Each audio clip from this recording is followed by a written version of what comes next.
Hi guys, I am DRX Saspal Patel and welcome back to our YouTube channel Pharma Cure. आज हम इस video में जानेंगे पैर के तलवों की जलन के बारे में। देखिए, पैर के तलवों की जलन एक ऐसी समस्या है जो दिन पे दिन बढ़ती जा रही है। आज लाखों लोग पैर के तलवों की जलन से परेशान हैं। पैर के तलवों की जलन एक ऐसी समस्या है जो बहुत जल्द ठीक नहीं होती।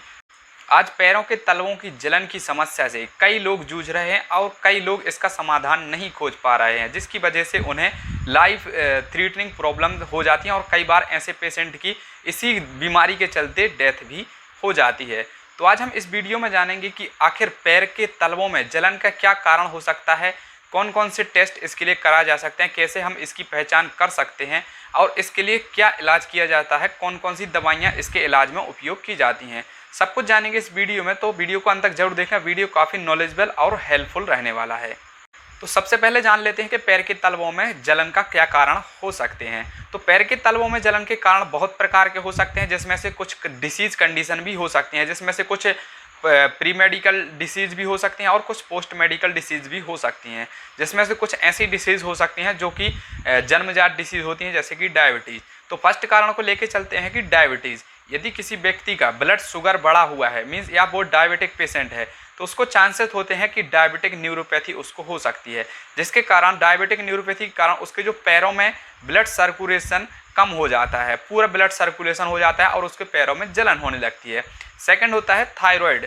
यदि किसी पेशेंट का यदि थायराइड बढ़ा है तो इसकी वजह से भी कई बार पेशेंट को पाँव में जलन होने लगती है।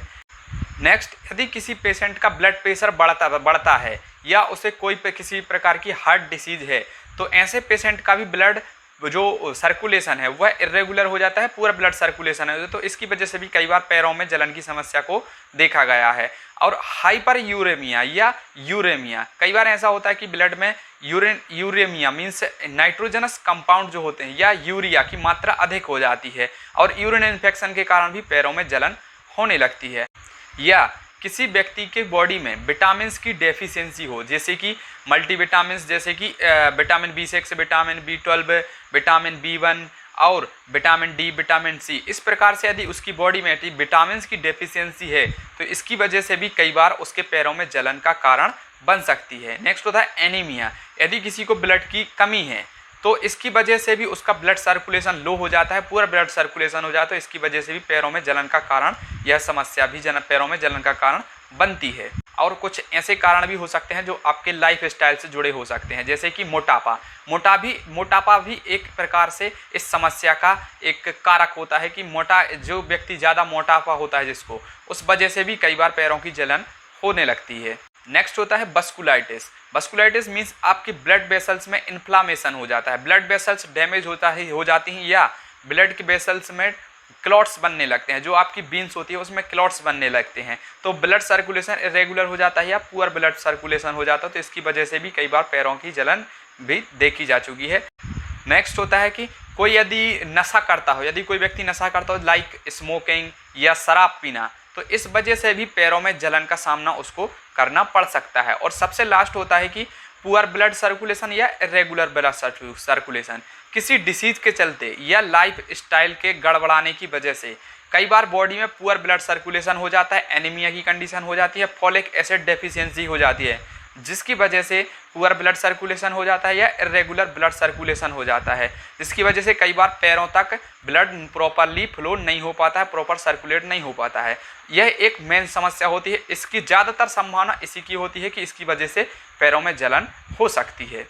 अब हम जान लेते हैं कि ये तो होगा कि पैरों में जलन के कारण क्या होते हैं। अब हम इन कारणों को कैसे पहचान सकते हैं, कैसे फाइंड आउट कर सकते हैं, इसका डायग्नोसिस कैसे किया जाता है, हम कैसे पहचान सकते हैं, मीन्स इसके लिए कौन कौन से टेस्ट करा सकते हैं। आप ब्लड टेस्ट भी करा सकते हैं, इसके लिए आप CBC करा सकते हैं, means complete blood count test, CT scan करा सकते हैं, MRI करा सकते हैं, और यदि किसी व्यक्ति को यदि डायबिटीज़ है तो आप ब्लड शुगर टेस्ट करा सकते हैं। यदि विटामिन डेफिशिएंसी का टेस्ट कराना हो तो विटामिन डेफिशिएंसी का टेस्ट करा सकते हैं, vitamin B1, vitamin B12, vitamin B6, vitamin C, vitamin D, इस प्रकार की आप विटामिन डेफिशिएंसी की टेस्ट भी करा सकते हैं। ECG करा सकते हैं, जिससे यह फाइंड आउट हो जाएगा कि उसको कोई हार्ट डिसीज़ तो नहीं है। ब्लड प्रेशर चेक करा सकते हैं, यदि उसका ब्लड प्रेशर हाई होता होगा तो ब्लड प्रेशर की वजह से भी कई बार ऐसी समस्या देखी जा चुकी हैं। हाइपरथायरॉयडिज्म या हाइपोथायरॉयडिज्म। इसके लिए आप थायराइड चेक करा सकते हैं कि आपका थायराइड बढ़ा तो नहीं है या थायराइड घटा तो नहीं है, तो आप थायराइड टेस्ट भी इसके लिए करा सकते हैं। नेक्स्ट टेस्ट होता है ब्लड की डेफिशिएंसी को जांचने के लिए हम इसमें एनीमिया भी करा सकते हैं, फॉलिक एसिड डेफिशिएंसी टेस्ट भी करा सकते हैं, और कुछ ऐसे टेस्ट होते हैं जैसे कि मेडिकल हिस्ट्री का भी हम पता लगाकर हम फाइंड आउट कर सकते हैं कि इस व्यक्ति को पैर की जलन क्यों हो रही है। जैसे कि मैंने बताया अभी कि डायबिटीज़, यदि यह भी एक मेडिकल हिस्ट्री का कारण हो सकता है कि उस व्यक्ति को यदि पहले डायबिटीज़ है तो डायबिटिक न्यूरोपैथी हो जाती है, जिसके कारण पुअर ब्लड सर्कुलेशन हो जाता है। तो ये भी मेडिकल हिस्ट्री से भी हम फाइंड आउट कर सकते हैं। और कुछ फिजिकल एग्जामिनेशन होते हैं, जैसे कि हम फिजिकली उससे पूछ सकते हैं और कुछ ऊपरी सिम्टम्स होते हैं जिसको हम फिजिकली जांच के हम उसका पता लगा सकते हैं इसका क्या कारण हो सकता है इसके पैरों में जलन का। नेक्स्ट एंड सबसे लास्ट होता है डिप्रेशन या एंजाइटी, या कोई इसे ब्रेन डिसऑर्डर तो नहीं है। इसके लिए हम सीटी स्कैन भी करा सकते हैं और एमआरआई भी करा सकते हैं, और फिजिकल एग्जामिनेशन से भी हम इसे फाइंड आउट कर सकते हैं। यदि उसे कोई ब्रेन डिसीज है या ब्रेन डिसऑर्डर है या एंजाइटी या डिप्रेशन में वह पेशेंट रहता है, तो इसकी वजह से भी कई बार उसके पैरों में जलन होने लगती है। तो हम यहाँ तक समझ चुके हैं कि पैरों में जलन का कारण क्या हो सकता है, डायग्नोसिस कैसे किया जाता है और कौन कौन से टेस्ट इसमें करवाए जा सकते हैं। अब हम बात करते हैं इसके इलाज के बारे में, इसका इलाज कैसे किया जाता है और कौन कौन से दवाइयाँ इसके इलाज में उपयोग की जा सकती हैं। देखिए, जो भी इसके जो कारण होते हैं पैरों में जलन के, यदि हम उन कारणों को हटा दें या हम उन कारणों का ट्रीटमेंट कर दें तो इसके पैरों में जलन का कारण ऑटोमेटिकली खत्म हो जाता है। तो हम इसमें जानेंगे कि आखिर हम इन कारणों को कैसे ट्रीट कर सकते हैं, कौन कौन सी दवाएं इसमें उपयोग की जाती हैं। तो ट्रीटमेंट में यदि हम बात करें तो सबसे पहला होता है ब्लड शुगर। उसका हम टेस्ट करके हम यह पता लगाना पड़ेगा कि उसका ब्लड शुगर तो नहीं बढ़ा है। यदि वाकई उसका ब्लड शुगर बढ़ा है तो आपको चाहिए कि किसी अच्छे डॉक्टर से कंसल्ट करें। आप ब्लड शुगर को कंट्रोल करने की कोशिश करें। मीन्स वह डायबिटिक पेशेंट है तो उसे एंटी डायबिटिक ड्रग देनी पड़ेगी, लाइक ग्लिपिराइड, ग्लिब्यूराइड और मेटफॉर्मिन। इस प्रकार की टैबलेट मार्केट में आती हैं। आप किसी अच्छे डॉक्टर से कंसल्ट करके डायबिटीज़ का ट्रीटमेंट करा सकते हैं और ब्लड शुगर को कंट्रोल में रख के आप पैरों की जलन से की समस्या से बच सकते हैं। नेक्स्ट होता है थायराइड। यदि किसी पेशेंट का थायराइड बढ़ा है तो हम उस थायराइड का ट्रीटमेंट कर सकते हैं। आप किसी अच्छे डॉक्टर से भी सलाह ले सकते हैं। और एक फेमस टैबलेट आती है हाइपरथायरॉयडिज्म के लिए मार्केट में, जिसे हम थायरॉक्सिन 5 mg नाम से मार्केट में मिल जाती है। यह थायराइड को कंट्रोल करने की टैबलेट होती है। आपको हर दिन इसे डेली लेना पड़ता है, इससे थायराइड कंट्रोल में रहता है। नेक्स्ट होता है ब्लड प्रेशर। यदि कोई हार्ट डिसीज का या ब्लड प्रेशर का मरीज है तो उसको चाहिए किसी अच्छे डॉक्टर से कंसल्ट करके अपने ब्लड प्रेशर को कंट्रोल रखे। आजकल कई प्रकार की मेडिसिन मार्केट में चलती हैं, जैसे एटेनोलॉल, रेमिप्रेल, टेलमिसर्टेन, एम्लोडोपिन। इस प्रकार की कई टैबलेट्स मार्केट में ब्लड प्रेशर को कंट्रोल करने के लिए होती हैं, जो आपको डेली लेनी पड़ती हैं। नेक्स्ट होता है डिप्रेशन। यदि कोई व्यक्ति डिप्रेशन का शिकार है, उसे एंजाइटी है, उसको चिंता का शिकार है, तो उसमें कुछ दवाएं आती हैं जैसे कि एल्प्राजोलम और क्लोनाजेपाम। ये क्या करती हैं कि उसकी जो ब्रेन की जो एक्टिविटी है उसको डिप्रेस कर देती हैं, ब्रेन की एक्टिविटी को कम कर देती हैं। यानी यदि हम सही भाषा में यदि मेडिकल लैंग्वेज में कहें तो एंटी डिप्रेसेंट या ट्राईसाइक्लिक एंटी डिप्रेसेंट दवा जैसे कि एल्प्राजोलम और क्लोनाजेपाम मार्केट में कई अलग अलग प्रकार के ब्रांड नेम से मिल जाती हैं। यह क्या करती हैं, आपकी ब्रेन की एक्टिविटी को डिप्रेस कर देती हैं।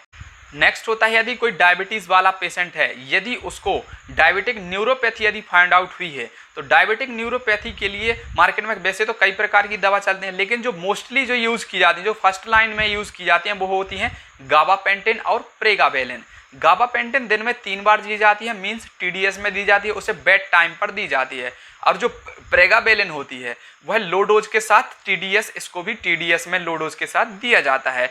तो यह डायबिटिक न्यूरोपैथी के इलाज में उपयोग की जाती हैं।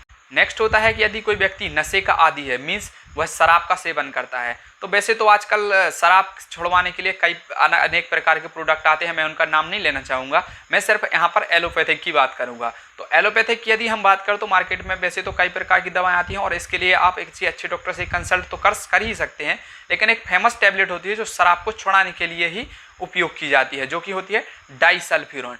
डाइसल्फिरोन एक ऐसी टैबलेट होती है जो शराब की लत जिस पेशेंट को लगी, यदि उसको खिला दी जाए तो क्या होता है, जब भी वह शराब पीता है, यदि आप तभी इस दवा को यदि खिला दें, उसको पूरा रात भर उसको बहुत उल्टी होता है, बहुत वॉमिटिंग होता है, जिसके कारण वह पेशेंट सोचता है कि मुझे शराब के कारण वॉमिटिंग हो रही है, और वह धीरे धीरे इसी चक्कर में धीरे धीरे शराब को छोड़ देता है। नेक्स्ट एंड इम्पोर्टेंट होता है विटामिन डेफिशिएंसी। यदि किसी पेशेंट को विटामिन डेफिशिएंसी की वजह से पैरों में जलन हो रही है, मीन्स यदि यह फाइंड आउट हो गया है कि उसको विटामिन डेफिशिएंसी है, तो मार्केट में कई प्रकार के मल्टीविटामिन कैप्सूल, मल्टीविटामिन टैबलेट्स और मल्टीविटामिन से इंजेक्शन आते हैं, जैसे कि cyanocobalamin, methylcobalamin, nicotinamide, vitamin B6, vitamin B12, vitamin C, vitamin D। इस प्रकार की मार्केट में टैबलेट भी आती हैं और कैप्सूल भी आते हैं, और यहाँ तक कि इंजेक्शन भी आते हैं। तो आप अच्छे डॉक्टर से कंसल्ट करके आप इन दवाओं को उपयोग कर सकते हैं, या किसी अच्छे डॉक्टर से आप कंसल्ट करके आप ट्रीटमेंट ले सकते हैं। मैं इस वीडियो में विटामिन डेफिशिएंसी के लिए इसमें कोई ब्रांड नेम नहीं बताऊंगा, ब्रांड नेम आपको खुद फाइंड आउट करना पड़ेगा। कई प्रकार के मार्केट में ब्रांड आते हैं, साइनोकोबालन, मिथाइलकोबालामिन, निकोटिनामाइड। इस प्रकार के जो विटामिन की डेफिशिएंसी के लिए जो इंजेक्शन होते हैं, टैबलेट होते हैं, कैप्सूल हैं, अनेक प्रकार के कई प्रकार के ब्रांड नेमों में मार्केट में अवेलेबल होते हैं। विटामिन B6, विटामिन B12 और विटामिन B1, और जो विटामिन C और विटामिन D, इसकी भी मार्केट में टैबलेट्स आती हैं और कई प्रकार के ब्रांड नेम में आती हैं, तो आप ये फाइंड आउट कर सकते हैं। नेक्स्ट होता है पुअर ब्लड सर्कुलेशन या इरेगुलर ब्लड सर्कुलेशन।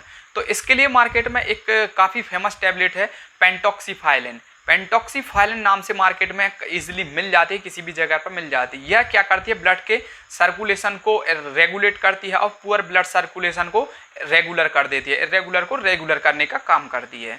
तो यदि किसी पेशेंट का यदि ब्लड सर्कुलेशन पुअर है या रेगुलर है, तो आप पेंटॉक्सीफाइलिन टैबलेट का उपयोग कर सकते हैं डॉक्टर की सलाह से। नेक्स्ट होता है बीन पल्सी या बस्कुलाइटिस। कई बार ऐसा हो जाता है कि उसके जो बीन्स होती हैं, जो ब्लड वेसल्स होते हैं, उसमें इन्फ्लामेशन हो जाता है और उसमें क्लॉट्स बनने लगते हैं, मीन्स खून के थक्के बनने लगते हैं। तो हमें ऐसी दवाओं को देना पड़ता है जिसमें इन्फ्लामेशन कम हो और जो ब्लड के जो थक्के बन रहे हैं वह थक्के पिघल जाएं। तो ऐसी ड्रग देनी पड़ती हैं, एंटी क्लॉटिंग ड्रग देनी पड़ती हैं, या टिश्यू प्लाज्मिनोजन भी हम जिन्हें बोलते हैं, या हम उनको एंटी थ्रोम्बिन भी बोल सकते हैं। एंटी थ्रोम्बिन के यदि हम एक एग्जाम्पल की बात करें तो एनोक्सापेरिन इंजेक्शन मार्केट में इजीली मिल जाता है। एनोक्सापेरिन नाम से मार्केट में इंजेक्शन आता है। यह क्या करता है, जो ब्लड्स में जो क्लॉट्स बन रहे होते हैं, जो खून के थक्के बन रहे होते हैं, उनको पिघला देता है, उनको डिसॉल्व कर देता है और ब्लड रेगुलेट हो जाता है, ब्लड सर्कुलेशन ठीक हो जाता है। और इन्फ्लामेशन की यदि हम बात करें तो स्टेरॉइड देना पड़ेगा इसके लिए, डेक्सामेथासन या बीटामेथासन, या एंटी इन्फ्लामेटरी हमें दवाएं भी देनी पड़ेंगी, सच एस पैरासीटामोल या आइबुप्रोफेन। नेक्स्ट होता है एथलीट फुट। एथलीट फुट एक प्रकार का फंगल इन्फेक्शन होता है जो कि आपके पैर की अंगुलियों से स्टार्ट होता है। इसकी वजह से भी कई बार पैरों को में जलन देखी जा चुकी है और इसकी वजह से भी पैरों में जलन होती ही है। तो हमें इस प्रकार के फंगल इन्फेक्शन को ठीक करने की दवाएं देनी पड़ेंगी। जब तक यदि फंगल इन्फेक्शन है तब तक आपके पैरों में जलन होती रहेगी। तो यदि आपको एथलीट फुट की यदि बीमारी है, मीन्स आपके पैरों से की अंगुलियों में यदि इन्फेक्शन है, फंगल इन्फेक्शन है आपके पैर में, तो उस फंगल इन्फेक्शन को ठीक करना पड़ेगा। इसके लिए हमें एंटी फंगल मेडिसिन देनी पड़ेंगी, जैसे इट्राकोनाजोल, कीटोकोनाजोल, फ्लूकोनाजोल या टर्बिनाफाइन। इस प्रकार की टैबलेट्स हम उसको दे सकते हैं। और यदि ऑइंटमेंट की बात करें तो लुलिकोनाजोल क्रीम मार्केट में कहीं भी इजीली मिल जाता है, तो लुलिकोनाजोल ऑइंटमेंट का आप उस पर अप्लाई कर सकते हैं। नेक्स्ट एंड सबसे लास्ट होता है लाइफ स्टाइल। यदि आपका लाइफ स्टाइल ठीक नहीं है तो 90% बीमारियां आपको लाइफ स्टाइल की वजह से होती हैं। तो आपको चाहिए कि आप अपना लाइफ स्टाइल सुधारें, डाइट को थोड़ा अच्छा रखें, तीखी चीज़ें ज़्यादा ना खाएं, ज़्यादा मसाले वाला ना खाएं, फास्ट फूड या ट्रांस फूड का सेवन ना करें। हो सके तो आप हर दिन आधा घंटा एक्सरसाइज करें। और यदि आपका वेट ज़्यादा है तो आप वेट को कम करने की कोशिश करें। कई बार वेट की वजह से भी पैर पर ज़्यादा भार पड़ता है और इसकी वजह से भी पैरों में जलन होने लगती है। तो हमने इस वीडियो में जाना पैरों की जलन का कारण, लक्षण, कैसे हम पहचान सकते हैं, कौन कौन से टेस्ट करा सकते हैं, मीन्स डायग्नोसिस के बारे में, और इसका किस प्रकार से इलाज किया जा सकता है, कौन कौन सी दवाएं इसमें उपयोग की जा सकती हैं। आई होप कि आप पूरी तरीके से समझ चुके होंगे कि पैरों में जलन का असल कारण क्या होता है, कैसे हम इसका डायग्नोसिस कर सकते हैं और कैसे इस प्रकार की समस्या का इलाज किया जाता है और कौन कौन सी दवाइयाँ उपयोग की जा सकती हैं। सो आई होप कि आपको वीडियो काफ़ी पसंद आया होगा। यदि वीडियो पसंद आया तो वीडियो को लाइक जरूर कर दें और यदि चैनल पर नए हो तो चैनल को सब्सक्राइब जरूर कर दें। चलिए मिलते हैं ऐसे किसी नए और इंटरेस्टिंग वीडियो के साथ, तब तक के लिए थैंक यू वेरी मच। जय हिंद, वंदे मातरम। देखते रहिए फार्मा की ओर।